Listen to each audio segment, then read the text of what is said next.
What's cracking, everybody, and welcome back to 500. Kraken R&R, where the Kraken are now back at 500, or at least NHL 500 anyway, as they lose in regulation 4-1 to the Carolina Hurricanes in a game that was simultaneously closer than that score suggests, but also not.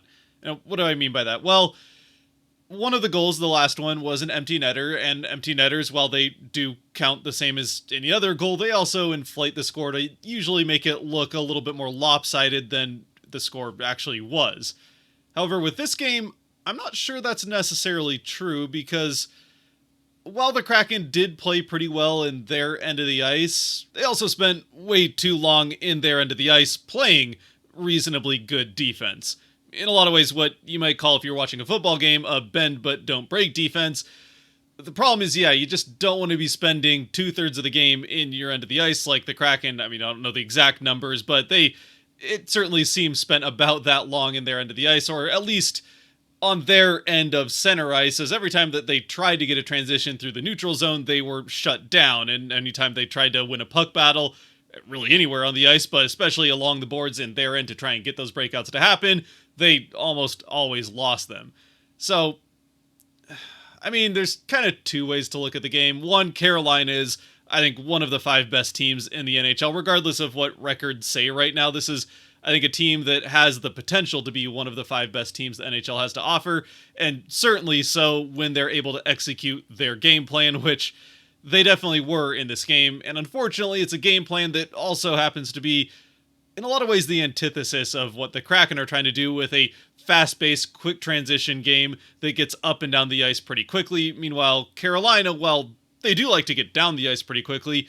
Defensively, they like to clog things up, be right in your face, and make sure that you don't have the time and space to make those quick transition plays. And, well, they did a very good job of preventing the Kraken from getting those transitions for pretty much the entire game, save for a couple of moments here and there. So, sure, on the one hand, you did play pretty well in your end of the ice, played a good defensive game, or at least a solid defensive game. Getting out of your defensive end is another part of good defense that the Kraken didn't do as good of a job of. But you played a solid defensive game to stay in a game against one of the best teams in the NHL, who was very much at their best in this game.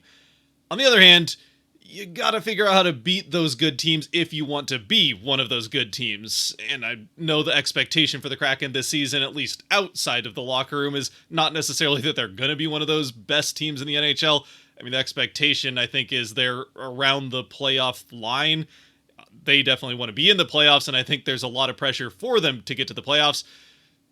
But regardless, you got to figure out a way to beat some of those good teams if you want to make it there in the first place. And this extends to the whole season so far, all 9 games of it, so not like we have a huge sample size yet.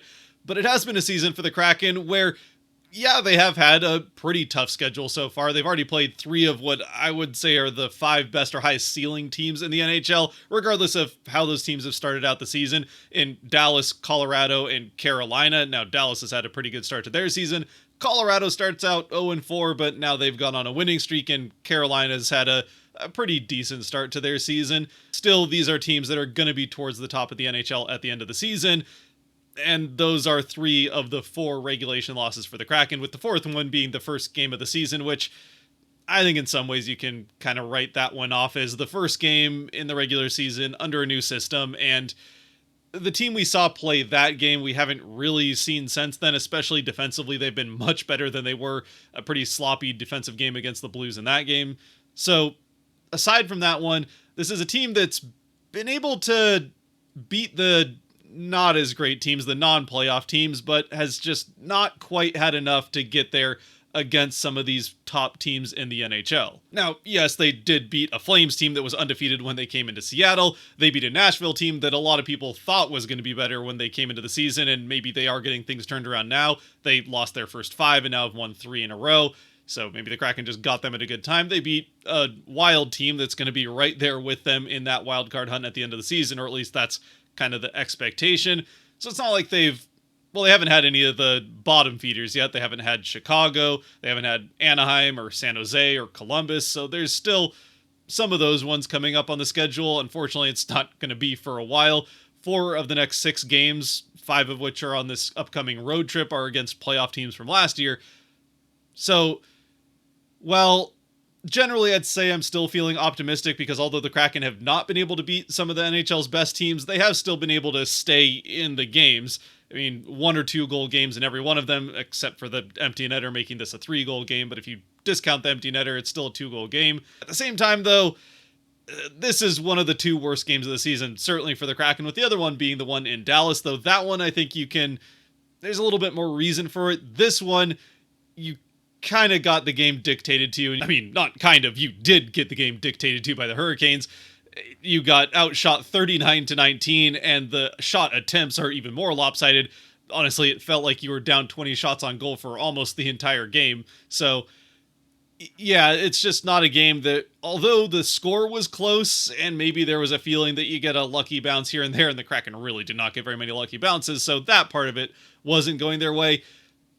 But you honestly had no business being in this game, and really wouldn't have been if it wasn't for an exceptional performance by Joey Daccord in net. And yes, as far as that's concerned, exceptional goaltending is a big part of what makes the best teams the best, and once you get to the postseason, what separates the very best teams from that crop of better ones. But at the same time, you can't be putting your goaltenders in the regular season in a spot where they have to win you the games, or at least keep you within a fighting chance of winning every single game. You have to be able to stay with teams, even if they are some of the better ones and playing well like Carolina was. Anyway, I hope that all made some amount of sense anyway. I'm not trying to be doom and gloom just 9 games into the season for a team that wasn't great last year, but the expectation, at least within the team itself, is that this is a playoff team this year, and that's what they're aiming to be. So if that's what they're aiming to be, let's try to hold them to that expectation. And if they want to be that kind of playoff team, this is the type of game they at least have to put up more of a fight than they did. Now, sure, they kept it close. They kept it within 1 or 2 goals for the vast majority of the game, but yeah, they just really didn't have any business keeping that close, to be quite honest, based on how the game was being played. You can't play that way and expect to win very many games at all. And again, yes, optimistically, they have been keeping things close, at least against these good teams when they do lose, and especially in a game like this one, I'm not sure that's something last year's team would have been able to do, so there are still some positives to take out of it, but at the very least, it was a frustrating way to end an otherwise pretty good 5-game homestand. As for the game itself and how we got to that final score and where all of this is coming from, well, for one thing, importantly, Daccord was in net for the 2nd game in a row, which is the first time this season that the same goaltender has played back-to-back games for the Kraken. He's been playing very well so far this season, and I don't think, honestly, Grubauer has been terrible, but all the stats suggest Daccord is starting to take more of that starter, or at least 1A role, and maybe this is the first that we see of that. Now, with that said, I wouldn't be surprised if we see Grubauer in net in Montreal. This is still very much a tandem and not a starter backup type of situation, but Daccord gets the 2nd start and did obviously very well with it. He's the reason the Kraken stay in the game as long as they do. The Kraken do get the first shot on goal as we get into the game, but it's pretty much all downhill from there. Carolina gets a power play pretty early on, and well, although the Kraken are able to clear a couple of times in a row, that, as we saw as the rest of the game goes along, might have been the worst thing the Kraken could have done, was chip the puck out into the neutral zone. As the 2nd time that it gets chipped out, Carolina brings it back in, and with that rush into the offensive end, a crossing pass or cross-seam pass gets from one side to the other. Svechnikov is all alone. He fires off the shot. There's no chance for Daccord on this one. It's a power play goal and an early 1-0 lead for the Canes. Now, what did I mean? That it might have been a bad thing for the Kraken to softly chip the puck across the blue line and clear the zone? Usually that's exactly what you want to do on a power play.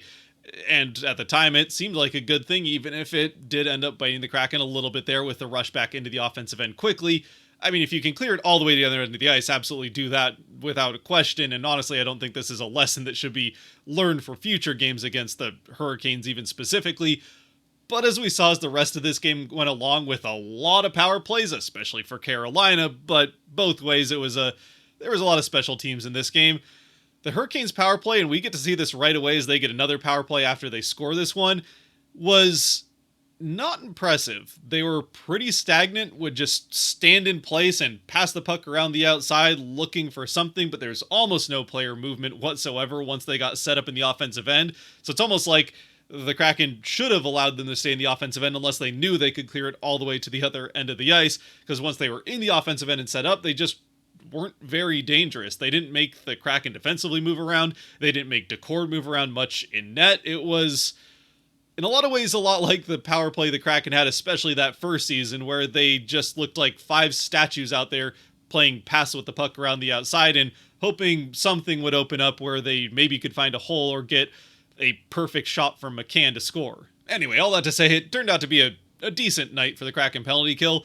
This would be the only power play goal that Carolina would score with 6 power play opportunities, and really this is the only dangerous chance, except for one that they get in the very next power play that Decord comes up with a spectacular save on. But aside from that, yeah, pretty much 2 good chances for the Hurricanes in 6 power plays. They were honestly just more dangerous at 5-on-5, which is something that Kraken fans, I feel like, could be somewhat familiar with. Of course, with that being said, in this game specifically, the Kraken were not particularly dangerous at 5-on-5. In fact, some of their best scoring chances they got in this game were on the power play. Well, they had one very good scoring chance right as the first power play is about to start. McCann gets a great shot that might have found the far side top corner of the net if it hadn't gone off the butt of Schwartz trying to screen in front. Schwartz not able to get out of the way of that one. So the Kraken get that power play, get a couple of pretty good looks on it. They were able to move the puck around, get some good shots, actually move the players around to create some decent chances, but Anderson in net was good for the Hurricanes, so they kill that off. Then the Kraken get another power play to start out the second period, with the first period mercifully for the Kraken still just being 1-0 as they were outshot 15-5, I want to say. So actually kind of the opposite of how the Kraken had played the previous 2 first periods against Colorado and Winnipeg. Only this time, the second period doesn't also flip-flop as, well, the Kraken get off to a decent start. They get a power play to start out the second period, which once again they get some decent looks on, don't score, and then the Hurricanes take right back over. The rest of the second period, it's all Carolina. They get a couple more power plays, don't score on either one of them. But late in the period, Carolina is able to score once again on a rush chance. It's a puck from one side to the other, right to the back door for a chip-in that almost misses. I mean, to be fair, the Hurricanes did put one off of another crossing pass off the post that they really probably should have scored on. This time, though, it's a crossing pass to the back door. It sticks on the ice, puts it off of it, off the bar, and down into the net to give the Hurricanes the 2-0 lead. And once again, really not much more Decord could have done about this one. It's just a nice play by the Hurricanes, capitalizing on a poorly timed change for the Kraken in this second period with the bench farther away. The Hurricanes are able to turn things around quickly enough in the neutral zone that they catch the Kraken during that change. Drury's coming right off of the bench when he charges to that far side of the net to tip this one in. The only other Kraken player in this one, I also think, did a decent job of trying to defend the 2-on-1 rush, that being Will Borgen, who does go to the ice to try and take away the pass. Unfortunately, the pass finds its way right under his shin as his leg goes to the ice to try to lay out to stop that pass. It just finds the little bit of a hole that was left there as he's laying on the ice. So the Kraken go down 2 late in the second, which it didn't necessarily feel like they were out of it because of what we've talked about, I think maybe even just in the last game, where even though the Kraken are behind, it feels like they have a chance to come back now, as they've shown an ability to come back in games over and over so far early on in the season, with the exception of the game against Dallas, which it turns out this was a lot more like that game. But when you're down 1-0, all it takes is a weird bounce. Even if it takes until you get to 6-on-5 with empty net, it just takes a weird bounce or one defensive mistake from the other team. And just like that, the game's tied, even if it doesn't necessarily feel like it should be based on how the game has been played. But as soon as they get the second one, it really didn't feel like the Kraken were getting enough good offensive opportunities where they were going to be able to get 2 into the net. And well, as it turns out from the final score, that did turn out to be the case, though they get some decent chances in the third. But before we can get to the third, things go from bad to worse at the end of the second, as Carolina scores here and then goes immediately to 4 minutes of power play, which will go through the last 3 minutes of this second period. It's a double minor for high sticking on Gord. Gord spending 6 minutes in the penalty box in total in this game, so not his best night as far as staying out of the box is concerned. Though, like I mentioned, Carolina's power play really didn't do much to take advantage of that extra man on the ice, aside from the first power play, and I suppose by the time they get up 2, they maybe were just content with wasting time on the clock, which they succeeded wasting the last 3 minutes of the second period and the first minute of the third. And then from there, the rest of the third period was relatively back and forth. It was a fairly evenly played third period. Maybe in part because Carolina was more willing to play defensively, though honestly I don't feel like Carolina played that much more defensively in the third. I think it just came down to the Kraken were starting to be more willing to take risks to create offense. As soon as they would get possession of the puck in their end of the ice, where once again they spent a fair amount of time, especially early on in the third, they would have their forwards immediately get out of the defensive end and try to get down ice to try to get stretch passes and some odd man rushes, take advantage of the aggressive forechecking of the Hurricanes. And eventually, that ends up paying out for the Kraken, as not long after we crossed the halfway point of the third period with the Kraken still down 2, one of those stretch passes off of a block shot by Matty Beniers, he finds Jared McCann on the breakaway. McCann skates in, which this is his second breakaway already of the game. McCann had a breakaway chance on the power play that ended the second period. So actually, the Kraken, with that breakaway from McCann, had the best scoring chance on that entire 4 minutes of power play for the Hurricanes. But this time, he is able to capitalize on it. And actually, he was a little bit more challenged than the first breakaway. It was a pretty true breakaway there for the shorthander, but Anderson able to come up with the save. This time, instead of just going for the shot right away, McCann skates in with a bit of a challenge right at the net. He goes forehand to backhand, back to forehand, and into the net to give the Kraken their first goal of the game, at least breaking up the shutout and dividing that Carolina lead in half. So now you're back to a point where once you get to the empty net, if it takes that long, maybe you get that lucky bounce, and all of a sudden, maybe you can force overtime again. Either way, though, it still is McCann's 5th of the season, and 12th total point with 7 assists, so 12 points in 9 games, a pretty good start to the year for him. And wouldn't you know it, but Slavin, who McCann had a bit of a situation with earlier on in the third period, when McCann fired a puck right after the whistle was blown that ends up hitting Slavin, I think in the side of the head, or maybe got him in the shoulder and then the head. Either way, McCann obviously not trying to hit Slavin there, and certainly not right as the whistle goes. The rest of the Hurricanes were not particularly pleased about that, but Slavin was the first one right there to give McCann a hug and congratulate him on this goal. I mean, not actually. They just kind of happened to end up going into the boards together as Slavin was trying to challenge the finish of that breakaway for McCann, but yeah, you know, the two of them come together for a second time in the third, this time a little bit more friendly than at least how the rest of the Hurricanes reacted to McCann hitting Slavin with that errant shot earlier on in the period. And as far as the attempt at a second straight third period 2-goal comeback is concerned, the Kraken nearly complete the 2-goal comeback in less than a minute, as not long after the ensuing faceoff, Tolvanen gets a bit of a pretty much a one-on-one chance with Anderson, but isn't able to bury that one, which if that one had gone in, I feel like the Kraken win this game. At that point, you get 2 goals. The crowd after the McCann goal was right back in this game and very energetic. And there was a big gasp after Tolvanen doesn't score on this one. I think everybody was anticipating Tolvanen scoring and the Kraken just roaring back with 2 straight goals. But again, unfortunately, Tolvanen does not score to even things right up there. And not only that, but the Kraken aren't able to continue that momentum as they send the Hurricanes to another power play, their 6th and final one of the game, which they don't score on, but not long after they fail to score on that power play, the Kraken continuing to try to press more and more to get that last goal, make the one defensive mistake they couldn't afford to, and allow Seth Jarvis to get on a completely free and open breakaway. He skates in, makes one good move onto Cord, and scores to make it 3-1, restoring the 2-goal lead for the Hurricanes, which they would not give up. Eventually, the Kraken go empty net. The Hurricanes hit that empty net, and we get to that final score of 4-1. Beyond that, as well as what I said at the beginning of the video about this game, I don't really know what more there is to say about it.